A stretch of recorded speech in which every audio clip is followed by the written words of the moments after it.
Shalom, sahabat CS dimanapun Anda berada. Saya sangat bersuka cita bisa menjumpai Anda. Di tengah liburan kita masih belajar kebenaran firman Tuhan. Saudara dimanapun saudara berada saat ini, baik yang masih di dalam kota maupun di luar kota, bahkan di luar negeri, yang menyaksikan vlog saya ini, saya mengucapkan selamat berlibur saudara. Pada kesempatan kali ini firman Tuhan berjudul Naluri yang harus dikembangkan. Naluri yang harus dikembangkan. Kisah Para Rasul 17 ayat 24 sampai 27.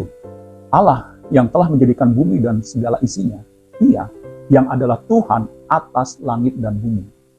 Tidak diam dalam kuil-kuil buatan tangan manusia dan juga tidak dilayani oleh tangan manusia seolah-olah Ia kekurangan apa-apa. Karena Dialah yang memberikan hidup dan nafas dan segala sesuatu kepada semua orang. Ini luar biasa ya, ayat 24 dan 25 ini.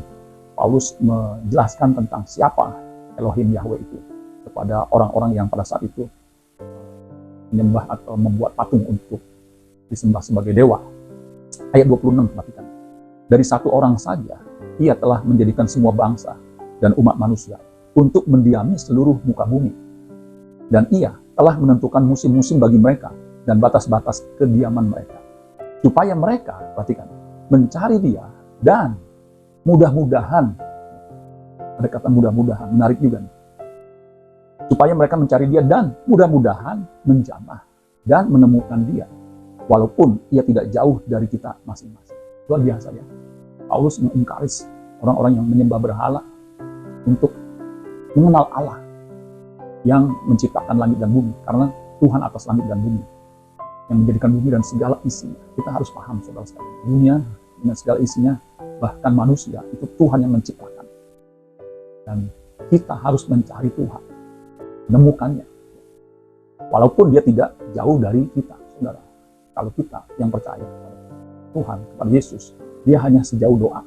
Tetapi meskipun Dia hanya sejauh doa, banyak orang yang tidak menemukannya. Kenapa? Karena dia tidak mencarinya. Meskipun dekat, kalau tidak mencari, tidak menemukan. Terus saudara, manusia itu punya naluri alamiah. Naluri alamiah itu kebutuhan, lapar, haus, seks, dan lain sebagainya. Nah, ini disebut dengan basic needs atau basic instinct, itu kebutuhan dasar. Nah, kebutuhan ini, naluri ini tidak perlu dikembangkan. Tidak perlu dikembangkan. Ya, dia akan berkembang bahkan bisa liar tanpa batas. Dan harus dikendalikan. Kalau enggak, ya, naluri ini akan berkembang seperti naluri binatang yang hanya makan, minum, kemudian seks.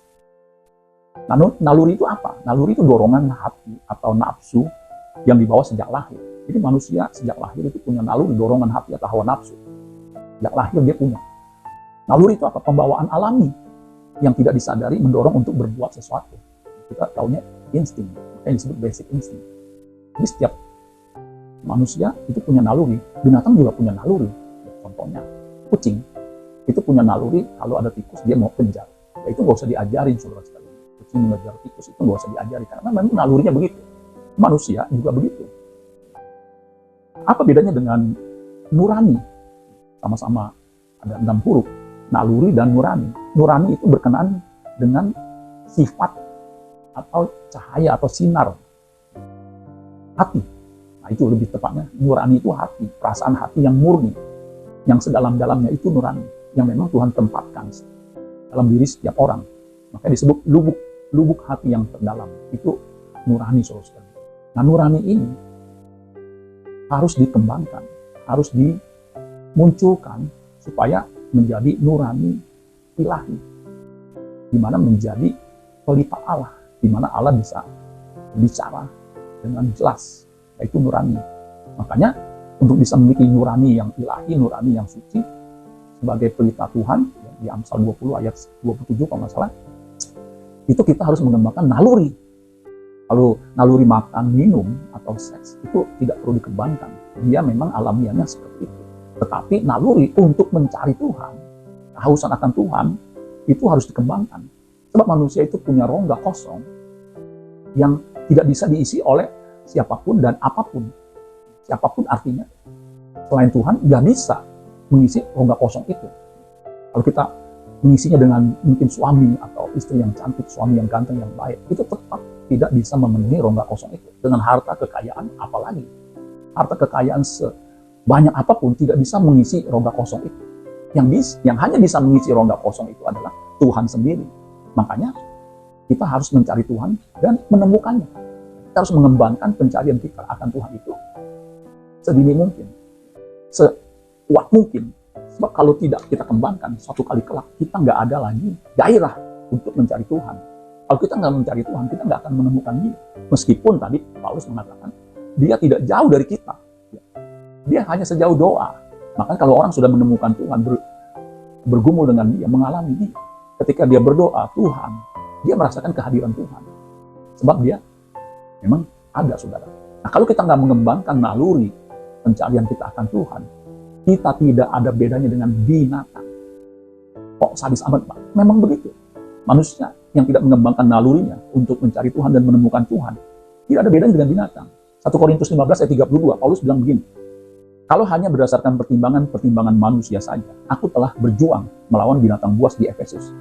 Apakah gunanya hal itu bagiku? Ini kan pertanyaan. Dia berjerit lelah menghadapi binatang buas, bukan hanya binatang buas secara literal, tetapi orang-orang berkuasa yang begitu ganas yang ingin membunuhnya. Paulus itu mengalami kesengsaraan dari orang-orang yang menentangnya, bahkan dia pernah dicambuk 40 kurang 1. Dia dianiaya, begitu saudara. Nah, dilanjutkan, jika orang mati tidak dibangkitkan, maka marilah kita makan dan minum, sebab besok kita mati. Jadi kalau tidak ada kehidupan yang akan datang, manusia itu makan minum, karena besok kita mati. Seperti binatang.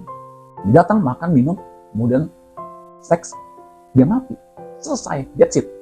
Padahal manusia itu tidak demikian. Manusia itu kalau dia tidak ada kekekalan, itu nggak ada gunanya hidup. Dia nggak ada bedanya dengan binatang. Bukan hanya Paulus, tetapi pengkhotbah Salomo mengatakan begini, pengkhotbah 3 ayat 19 dan 20. Karena nasib manusia adalah sama dengan nasib binatang. Nasib yang sama menimpa mereka. Sebab sebagaimana yang satu mati, jadi manusia mati, demikian juga yang lain, binatang juga mati. Kedua-duanya mempunyai nafas yang sama. Jadi ketika ada nafas, dia hidup. Dan manusia tidak mempunyai kelebihan atas binatang. Karena segala sesuatu adalah sia-sia. Jadi kalau kita tidak menemukan Tuhan dan mendapatkan Tuhan di keabadian, kita nggak ada bedanya dengan binatang. Mati. Kedua-duanya menuju satu tempat. Kedua-duanya terjadi dari debu dan kedua-duanya kembali kepada debu. Memang manusia ketika mati, jasadnya, tubuhnya dikubur, dia kembali kepada tanah. Tetapi manusia itu ada roh yang Tuhan tempatkan dalam dirinya, yang akan kembali kepadanya untuk mengalami kehidupan kekal atau kematian kekal, yaitu di neraka.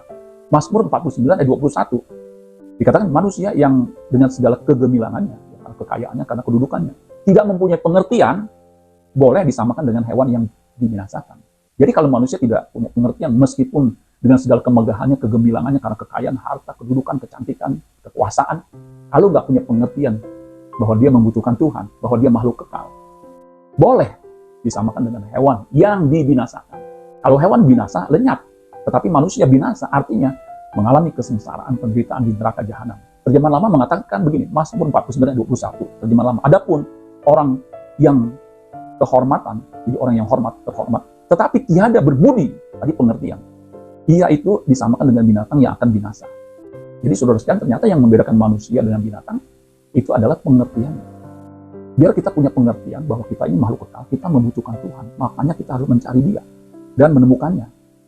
Bagi kita yang percaya, kita tidak mudah-mudahan menemukannya.